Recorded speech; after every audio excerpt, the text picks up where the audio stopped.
بھئی حضور سے پیار کا دعویٰ کرنے والا ایک تو کوئی بولے کہ میں کھڑا ہوں میدان میں، خدا را شریعت اسلامیہ کے ساتھ اپنے آپ کو وابستہ کریں، اور شریعت آپ کے لیے آسان کر دے گی زندگی گزارنا۔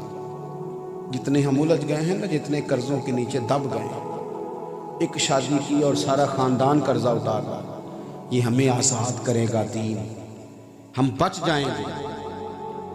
اور آج کی اس تقریب میں جہاں میں آپ کو لانا چاہتا تھا وہاں میں لے آیا۔ اب بات میں نے سمیٹ دینی ہے تھوڑی دیر میں، آپ میری بات پر توجہ کریں گے۔ ایک بات اور اپنی زندگی میں سمجھیں،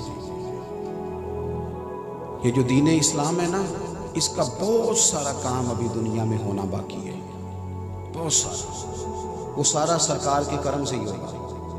اور جب حضور کے غلام وہ کام کریں گے تو نبی کریم کی مدد شامل حال ہوگی، اللہ کا فضل۔ 4.5 ارب کافر ہے جس کو دین کا پیغام دینا ہے، جنہیں غلط گائیڈ کیا گیا اسلام کے بارے میں۔ مسلمانوں کے اندر چند فیصد لوگ ہیں جو قرآن پاک ٹھیک پڑھ سکتے ہیں، بڑا چھوٹا سا طبقہ ہے جنہیں دین کے مسئلے آتے ہیں۔ میں اکثر کہتا ہوں کہ شادی سے پہلے اتنے دن پہلے فرنیچر کا آرڈر دیتے ہو، اتنے دن پہلے شیروانی کا آرڈر دیتے ہو، اگر 2 گھنٹے بچے اور بچی کو بٹھاؤ نا کسی دین جاننے والے عالم اور معلمہ کے پاس، تو نکاح طلاق کے مسئلے سیکھ لیں۔ 100 میں سے 95 لوگ تینوں طلاقیں اکٹھی دے کے آ جاتے ہیں، پھر کہتے ہیں جناب آپ بتائیں حل کیا کرنا ہے۔ او بھائی، اگر انہیں 2 گھنٹے ملیں یہ دین سیکھیں۔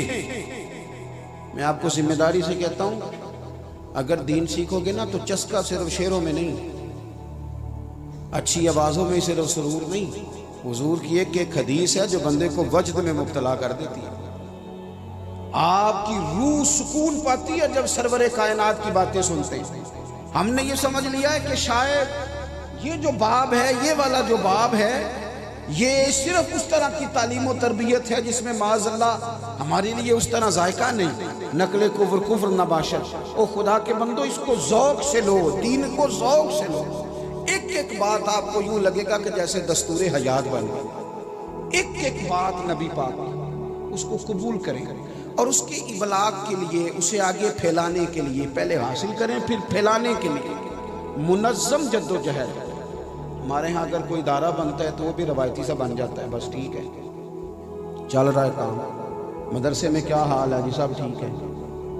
بچوں کا کھانا کس طرح کا ہے؟ بس جی الحمدللہ۔ وہ صدر صاحب کہہ رہے ہیں جی اللہ کا شکر ہے جی، توکل ہے جی، رات کو دال پکتی ہے۔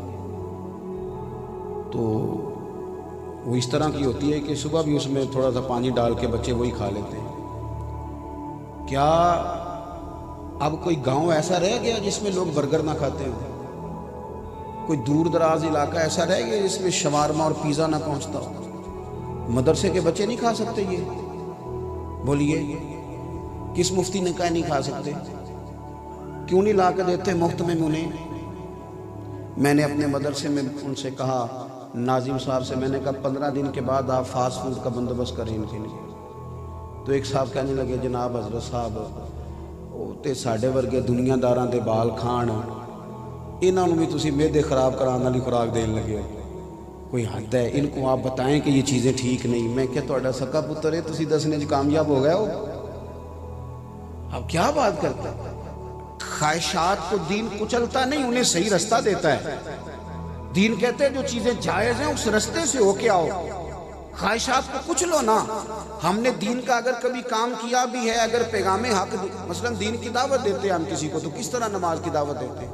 اور آ جایا کرو کدی مسیتے کنے پیسے کتے کھڑنے نہیں، تو اس طرح وہ آ جائے گا، وہ کہندہ ہے تو اپنی قبریں پہنے ہیں تے میں اپنی پہنا، تو موج کر۔ میں کہتا ہوں دوستوں کو کہ 50,000 روپے کی ضرورت پڑ جائے نا کبھی کسی سے ادھار، تو بندے ٹیلی فون کر کے ڈائریکٹ پیسے نہیں مانگتے، کہندے بھائیا کتنے میں کم پہ گیا سی؟ وہ کہندہ یار تو دس میں تے بڑی دور ہاں، کہندہ تو 2 بجے مل پاویں، میں تینوں فون تے نہیں دس سکتا۔ وہ تو دس یار میں تو پتہ نہیں کدوں ہونا، اور تو سویرے مل لئی، پھر فون ملاقات کر کے بھی فوراً پیسے نہیں مانگتے،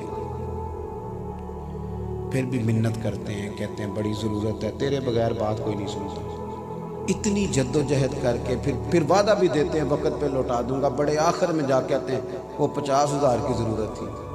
اپنے حق میں قائل کرنا ہو تو ساری باتیں آتی ہیں، اور اگر رب رسول کے حق میں قائل کرنا ہو، دین کی دعوت کو اس کو منظم کر کے، اس میں خلوص پیدا کر کے، اس کو سونا کر کے، اور اداروں کو بڑا اعلیٰ قسم کا منج دے کے، اس میں خوبصورتی لا کے، یعنی اساتذہ کا بھی حق ہے، مدارس کے اساتذہ کا بھی، وہ اچھا لباس پہنے، وہ اچھی جگہ پر بیٹھیں، اچھا کھانا کھائیں۔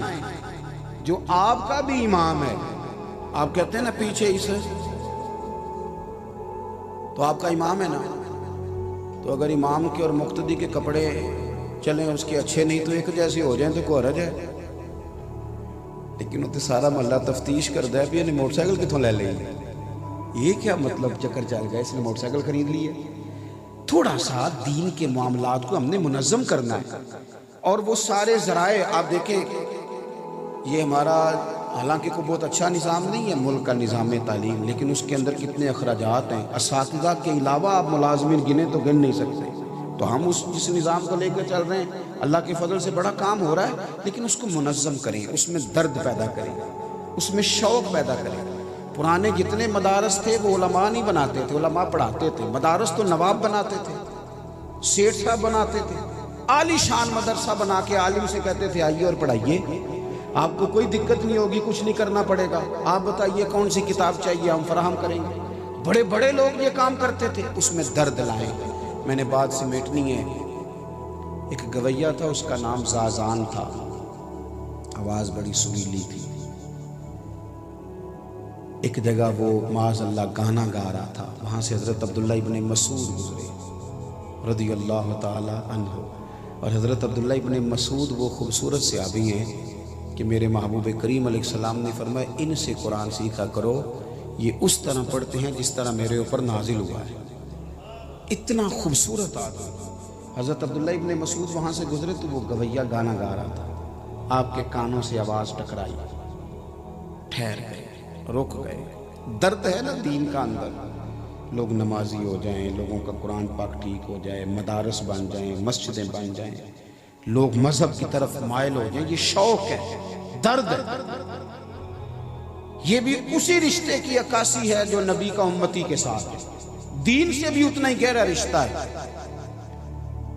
حضرت عبداللہ ابن مسعود رضی اللہ تعالیٰ عنہ رک گئے اور ٹھنڈی آہ بھری، اور جملے کس طرح کے ترتیب پائے، فرمانے لگے کتنی سونی آواز ہے، کاش یہ قرآن پاک پڑھتا، کتنی سونی آواز ہے۔